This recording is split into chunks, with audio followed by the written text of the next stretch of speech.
بلا عنوان بلا عنوان بلا عنوان بلا عنوان بلا عنوان بلا عنوان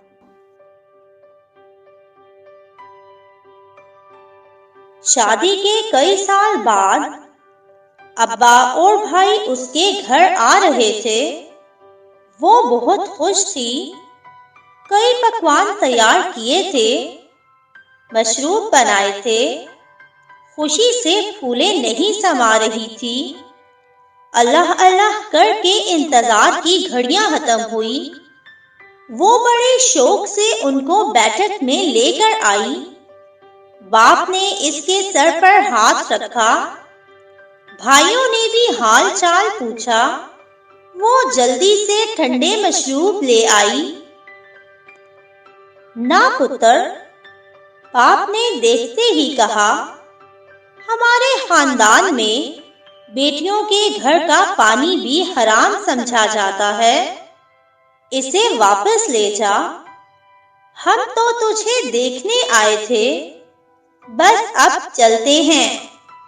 یہ کہہ کر ابا اور بھائی واپس چلے گئے، اور اسے وہ دن یاد آ گیا جب وہ دلہن بنی بیٹھی تھی۔ کمرے میں اس کی سہیلیاں خوش گپیوں میں مصروف اسے چھیڑ رہی تھی کہ ابا اور بھائی آ گئے تھے۔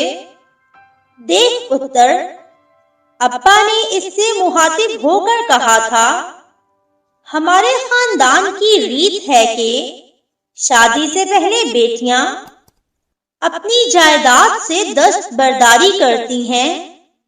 لے پتر، تو بھی اس کاغذ پر سائن کر دے۔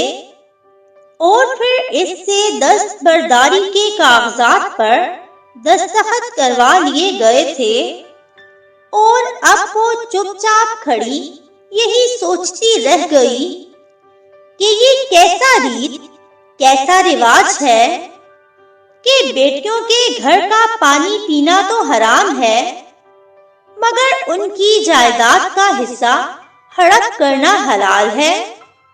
بہن بیٹیوں کو وراثت میں حصہ دیجیے، کیونکہ یہ انسان کا نہیں، قرآن کا فیصلہ ہے۔